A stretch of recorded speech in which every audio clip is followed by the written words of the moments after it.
My name is Mary Jo Haddad. I'm the President and CEO, and I'm absolutely delighted to welcome each and every one of you here today. This is a historic day in the Hospital for Sick Children. I would like to start by welcoming all of our special friends here today, and especially acknowledge the Smith family for joining us, in addition to Ontario's Minister of Economic Development and Innovation, the Honourable Brad Dogood. Welcome, Brad. The Mayor of Milton, Mr. Gordon Krantz, welcome. Today, Wednesday, March the 7th, 2012, will stand out as a great day in the history of Sick Kids. We have a treasured story that started with the founding of this hospital in 1875. 94 years ago, in 1918, we set out our first research lab at Sick Kids, and the discoveries and impacts have been immeasurable ever since. In 1921, Sick Kids intern and future physician Dr. Frederick Banting, along with Dr. Charles Best, discovered insulin. In 1930, researchers from Sick Kids, Drs. Alan Brown, Fred Tisdale, and Theo Drake, invented pablum. More recently, in 1989, Sick Kids' Dr. Lat Chi Sui discovered the gene for cystic fibrosis. And in 2011, Sick Kids' own Dr. David Malkin developed the Toronto Protocol, a new approach for detecting cancer early in patients at high risk for the disease. And that protocol today has been adopted in countries around the world. Indeed, Sick Kids has been at the forefront of research and discoveries for almost a century. And with the help of a very special donor, we will continue to lead the way in solving the most critical research questions of our time and those that challenge our children. From one laboratory in 1918, the Sick Kids Research Institute has grown to become one of the world's largest hospital-based research institutes in the world. It is an integral part of Sick Kids, with more than 2,300 scientists, investigators, postdoctoral fellows, technicians, and support staff located in several different directions. We know that the best science happens when people collaborate with their peers, taking their work from the research laboratory to the clinical setting at the bedside. In March of 2010, we made a very bold decision to embark on a transformational endeavor to build a new $400 million dedicated research and learning facility. That center will bring together our researchers and learners in one location in a state-of-the-art lab and a dedicated teaching facility for hundreds of trainees that come from around the world every year to pursue their studies in pediatric health. In 2010, we broke ground on this new facility, which is giving rise magnificently on the corner of Bay and Elm Street. We also launched at that time a very ambitious $200 million fundraising campaign, a campaign to engage and to inspire our community to support our vision. Once complete, the building will be an international beacon of hope as we tackle diseases that affect the world's children, not just the children here in Toronto, Ontario, or Canada. That brings us to today, a day in which Sick Kids once again makes history. It is my absolute pleasure to welcome to the podium Tim Hawkey, President and CEO of TD Canada Trust, and our campaign cabinet chair to make a very special announcement.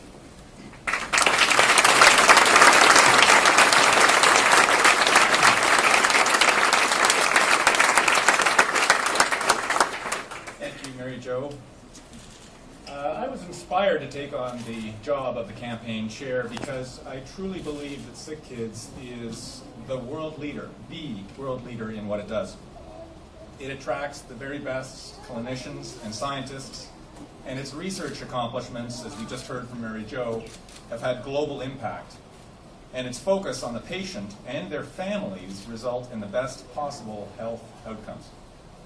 But to continue to be a world leader, it was vitally important that Sick Kids have the best facilities, technology, and equipment. So why shouldn't Sick Kids and Toronto lead the world in discovery and new knowledge about child's health issues? Well, we have, and we will. As campaign chair, it was my responsibility to seek out someone who was prepared to step up with a game-changing financial contribution, a gift that would inspire others to get involved, a gift that enabled our vision to be the best in the world to come true. And the individual we are celebrating here today is no stranger to Sick Kids. He has been a committed volunteer member of the campaign cabinet, but his interest and generosity to Sick Kids goes back much further. From 2005 to 2008, our donor spearheaded the Tour de Blue cycling event and raised close to $1 million in support of the pain management program for Sick Kids. Our donor, together with his employees, also raised more than $500,000 to help renovate Marnie's Lounge at Sick Kids, a popular recreational space which offers patients a wide variety of programming, along with various video games, board games, computers, movies, and a pool table. As a father of 8, a father of 8, a father of 8,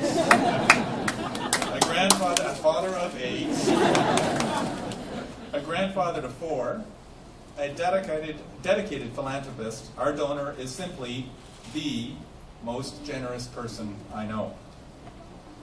It is my absolute pleasure to announce to you today a transformational gift of $40 million from Peter Gilman.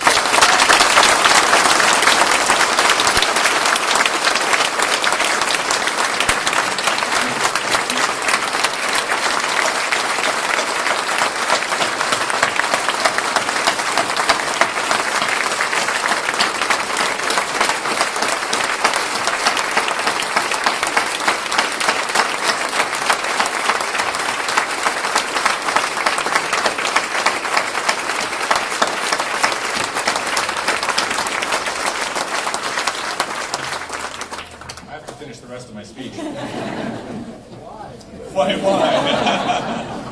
For the Sick Kids Center for Research and Learning, the magnificent new facility that is rising just over here at the corner of Bay and Elm. We're also thrilled to announce that this gift is the single largest private donation ever to a pediatric hospital in Canada, and one of the largest gifts in the history of this country. Peter, thank you for your generosity and for helping us make history here today.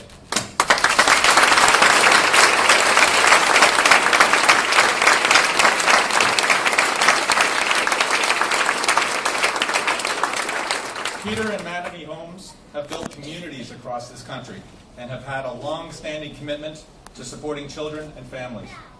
How fitting that they join us today to make us a brighter future for future generations of children. It is now my honor to invite my very dear friend, Peter Gilgan, to say a few words.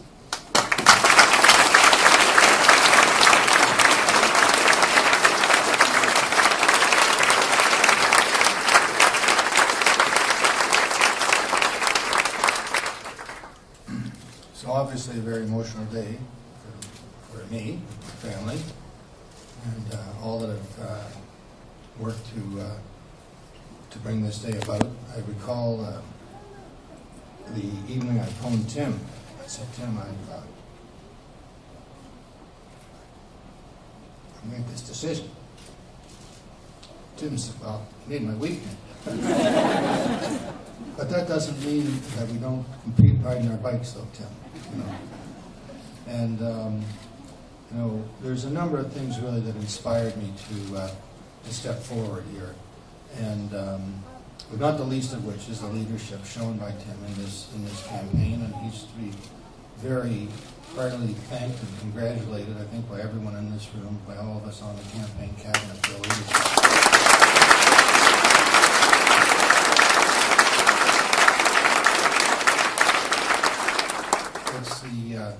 It's the inspiration of meeting people like Mary Jo as well, the CEO of the hospital,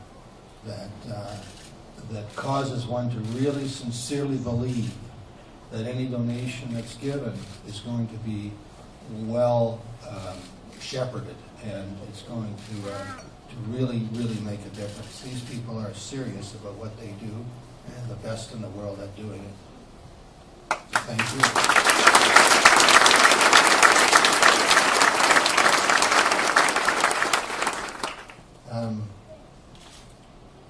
I guess I was, reflecting this morning with Jennifer that we've been fortunate enough to, we started out with nothing and all that.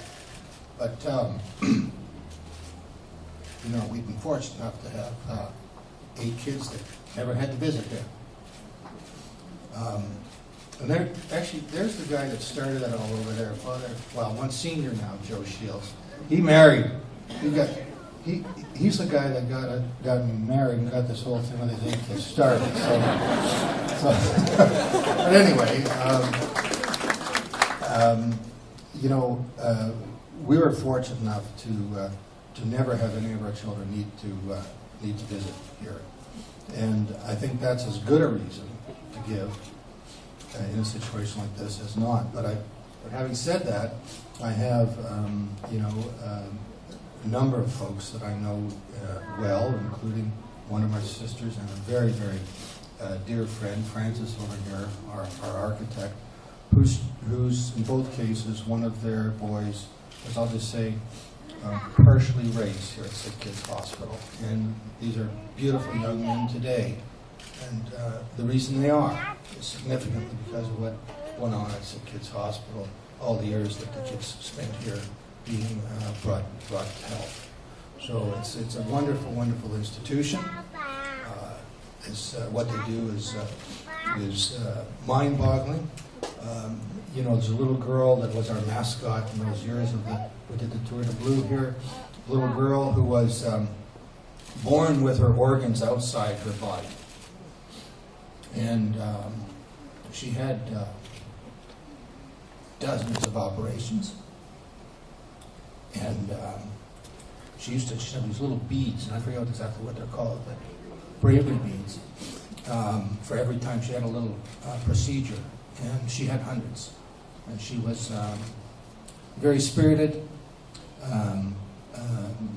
full of life, and one can only imagine without a hospital like Sick Kids how she would have ended up. Certainly not riding a bicycle as she did, helping us to come the last 100 yards in here on our annual tour.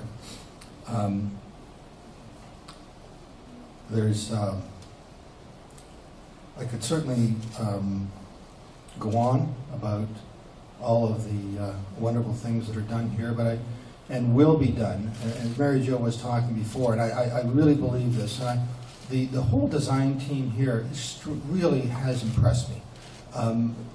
This is not just a building. And what we do in our business life, in my business life, and with myself and a lot of my colleagues who are here today, is we build houses, but we really think about designing communities and trying to make a better life for people that includes a home, includes a house, but it's a whole lifestyle that we try and think about. And I see the same thing is being done here in this new research and learning center. The architect and the design team have been extremely thoughtful in designing neighborhoods where people interested in sort of like diseases, and I'm going to get out of my depth really quick here, but people interested in studying like diseases can collaborate in a way. And I was saying to someone, it's often, it's those meetings in the hallway that sometimes are as meaningful when you get those aha moments of people talking to each other, coincidentally almost, accidentally, and they get this talking and sharing messages with people, and all of a sudden, oh, I get it. I can do something here. And I'm sure that that's going to happen every day in this new facility when it's built. It's going to be a real game changer. It's also, you just have to realize that it's also a game changer for the City of Toronto as well. This really will continue to put Toronto on the map around the world as a center of excellence for medical research. And that's not to be discounted. It's very meaningful in terms of economic activity, economic development in our city. That's not why you give, but it's certainly a side benefit to it. And the sort of fallout from it will be felt for decades to come.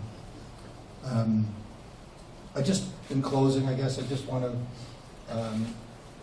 acknowledge and thank all of my close friends and not so close friends, I guess, but a lot of good friends that are here, and so many members of my family, the campaign cabinet, and everyone who's taking the time to just come out today and share this celebration. I thank you all very, very much for coming. And any of you guys in pinstripe suits, I want to let you know that Tim and my work on the cabinet is only just starting, so we're going to be shaking you down. So get your book out.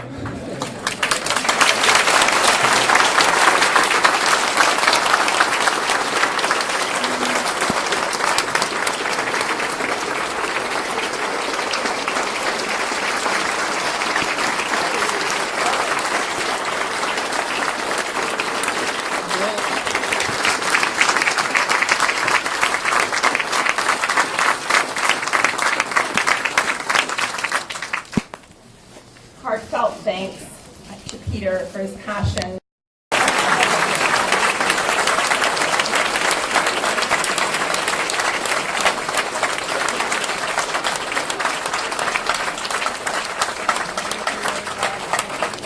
To our honorary research scientist, to Peter Gilligan.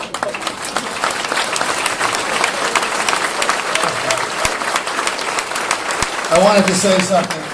The last time was at Daryl McKenzie's YMCA in Oakville, and they had me put on a gi, which is that white sort of outfit you put on when you're going to do martial arts. And I just had a demonstration from the Taekwondo kids who had been breaking boards and stuff. So they gave me this gi, and then they decided, okay, so that means I'm qualified to break a board.